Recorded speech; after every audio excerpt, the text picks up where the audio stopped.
আপনারা চাইলেও কেউ কোনোদিন ওসমান হাদি হইতে পারবেন না। ওসমান হাদি শুধু একজনই হয়, আমার ভাইয়ের কোনো রিপ্লেসমেন্ট হয় না। আমি আমার ভাইয়ের কোনো রিপ্লেসমেন্ট চাইও না। আমাদের চোখে শুধু অশ্রু দেখতেছেন, আমাদের বুকের ভিতর যে পার হচ্ছে এটা আপনারা এখনো দেখেন নাই, এটা দেখার সাহসও করেন না কেউ। এবং এই মিডিয়াতে যারা বিভিন্ন বয়ান উৎপাদনের মাধ্যমে আমার ভাইকে হত্যাযোগ্য করার চেষ্টা করেছে, উল্লাস করেছে, যারা বিজয় উদযাপন করেছে, আমি তাদের সবাইকে চিহ্নিত করে রাখছি। আল্লাহ যদি আমাদেরকে বাঁচায় রাখে, ইনকিলাব মঞ্চ যদি বেঁচে থাকে, বাংলাদেশে কালচারাল ফেসিজম যারা কায়েম করতেছেন আপনাদের সবার জন্য আমরা সারা জীবন সহ্য হয়ে থাকবো, এটা মাথায় রাখবেন।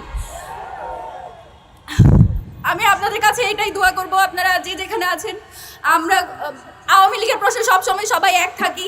আমরা এটুকুই এক্সপেক্ট করি আপনারা ভোটের রাজনীতির জন্য প্লিজ আমাদের এই সব যে কয়টা মানুষ আছে, যে কয়টা মানুষ এখনো দেশের স্বাধীনতা সার্বভৌমত্বকে টিকায় রাখার জন্য করে যাচ্ছে, সেই কয়টা মানুষকে প্লিজ আপনারা বিসর্জন দিন না নিজেদের এই ঠুনকো ভোটের কারণে। বাংলাদেশের স্বার্থ আপনাদের এই ভোটের চেয়ে অনেক বেশি, আপনাদের নিজস্ব যে ব্যবসা বাণিজ্য সেসবের চেয়ে অনেক বেশি বাংলাদেশের স্বাধীনতা সার্বভৌমত্বের যে দাম সেটা প্লিজ আপনারা বিসর্জন দিবেন না, সেটা বিক্রি করে দিবেন না। বাংলাদেশের প্রশ্নে, স্বাধীনতা সার্বভৌমত্বের প্রশ্নে ওসমান হাদি যেভাবে ভোকাল ছিল, আপনারা তার এই ঢাকা ৮-এর আসনে আসার কারণে এবং তার যে বয়ানগুলো ছিল, তার যে কথাগুলো ছিল, সেগুলোর কারণে আজকে তার এই অবস্থা। আল্লাহর কাছে শুধু এইটুকু দোয়া করবেন, আল্লাহ যাতে আমাদেরকে ওসমান হাদিকে যে স্বাধীনতা সার্বভৌমত্বের পক্ষে তিনি যেভাবে কথা বলতেন সেভাবে যাতে তাকে ফেরত দেয়। আর আপনাদের সবার উদ্দেশ্যে বলি, এখানে সকল রাজনৈতিক দল মত সবাই উপস্থিত আছেন, আপনারা গত ১ বছর ধরে আওয়ামী লীগ পালিয়ে যাওয়ার পরেও আপনারা যে কাজটা করতে পারেন নাই, আপনারা কালচারাল ফেসিজমকে অ্যাড্রেস করতে পারেন নাই। বাংলাদেশে একটা মানুষ, শুধুমাত্র একটা মানুষ পেরেছিল এবং আজকে সেটার প্রতিদান তাকে এইভাবে দিতে হচ্ছে। আপনারা যত সুশীলতা করছেন সেটার প্রতিদান আমার ভাইকে দিতে হচ্ছে। আপনারা যেভাবে মিডিয়াকে তথ্য সন্ত্রাসের মাধ্যমে বারবার যেভাবে নেগেটিভ উৎপাদন করছে, সেইটার পক্ষে যে আপনারা সম্মতি উৎপাদন করছেন সেইটার প্রতিদান আমার ভাইকে দিতে হচ্ছে।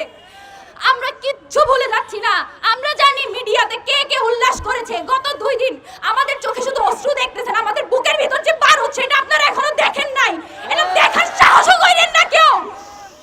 আমার ভাই ফেরত আসবে, বাংলাদেশের স্বাধীনতা সার্বভৌমত্বের পক্ষে কথা বলবে এবং এই মিডিয়াতে যারা বিভিন্ন বয়ান উৎপাদনের মাধ্যমে আমার ভাইকে হত্যাযোগ্য করার চেষ্টা করেছে, আমার ভাইয়ের জীবন মৃত্যুর সন্ধিক্ষণে যারা বারবার উল্লাস করেছে, যারা বিজয় উদযাপন করেছে, আমি তাদের সবাইকে চিহ্নিত করে রাখছি।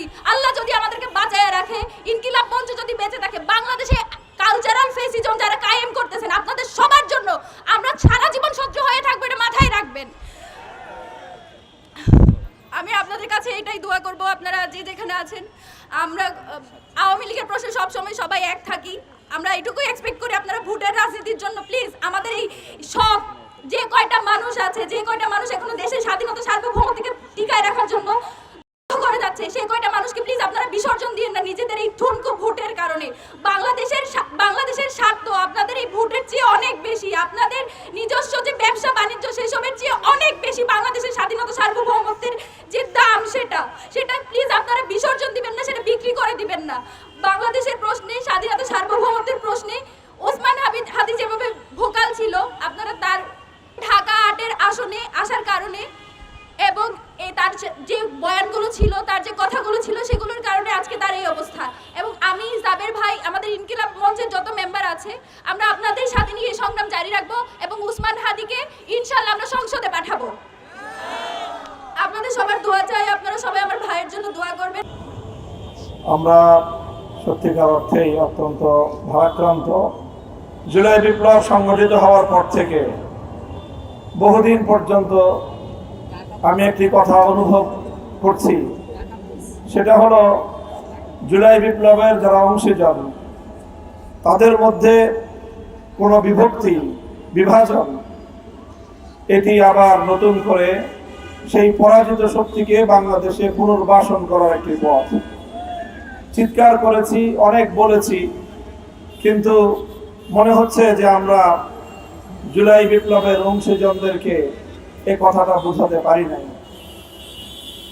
আমাদের এই চিৎকার চেঁচামেচি ব্যর্থ হয়েছে। শরীফ ওসমান হাদির এই রক্ত, তার মাথায় বিদ্ধ এই বুলেট, এটা যদি অন্তত এখন বাংলাদেশের জুলাই বিপ্লবের সকল অংশীজন, বিগত ফ্যাসিবাদী আমলে যারা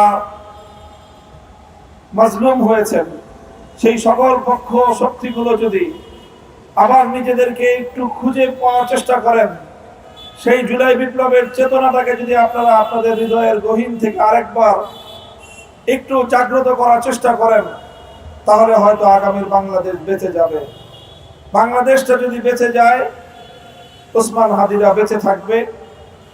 আমরা আশা করি আমাদের এই ভাই শরীফ ওসমান হাদিকে ইনশাআল্লাহ, আমার প্রত্যাশা, আমার আশাবাদ যে আল্লাহ পাক রব্বুল আলামিন তাকে শতগুণ শক্তিশালী করে আগামীর বাংলাদেশের স্বাধীনতা এবং বাংলাদেশের অস্তিত্বকে রক্ষার এক প্রতিবাদী মুখ হিসেবে নেতৃত্বের জন্য আল্লাহ তাকে আবার আমাদের মাঝে ফিরিয়ে আনবেন ইনশাআল্লাহ।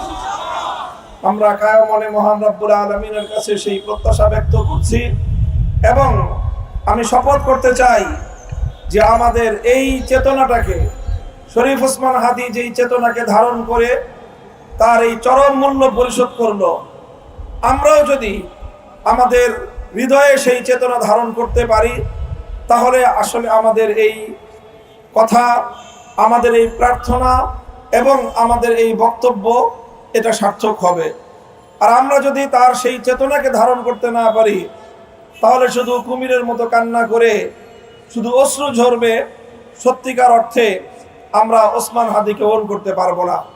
তাই আজকে আমি আমার সারা দেশের সকল দেশপ্রেমিক জনতাকে উদাত্ত আহ্বান জানাবো, শরীফ ওসমান হাদির জন্য আমাদের আজকে এমন একটি ঐক্যবদ্ধতার প্রয়োজন, এমন প্রতিবাদের প্রয়োজন, যেন যারা ওসমান হাদিকে হত্যা করে বাংলাদেশকে ভয় পাইয়ে দিতে চেয়েছিল, তারা যেন একটি বার্তা পায়, এক ওসমান হাদিকে যদি হত্যা করা হয়, তার চেতনা বাংলাদেশের প্রতিটি ঘরে ঘরে ছড়িয়ে পড়বে। আমি সেই প্রত্যাশা ব্যক্ত করি।